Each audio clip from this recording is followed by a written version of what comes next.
So here's how to change name on Facebook. It's actually quite easy to do, so make sure you watch to the end and don't skip any important steps. For this, first you will need to log into your Chrome browser.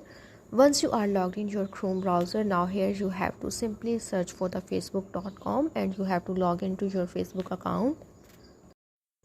Once you are logged into your Facebook account, now here you have to simply click on this drop down menu icon. Once you click on it, then this drop down menu will appear. Here you have to simply click on the settings and privacy.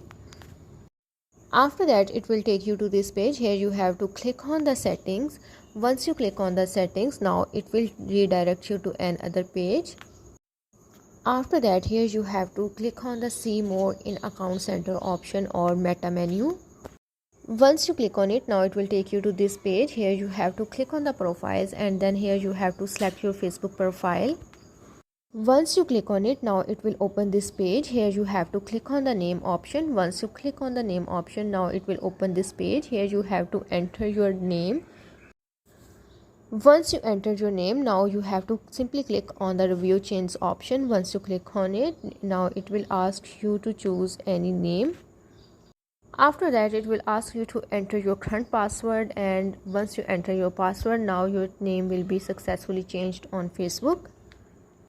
So that's how to change name on Facebook.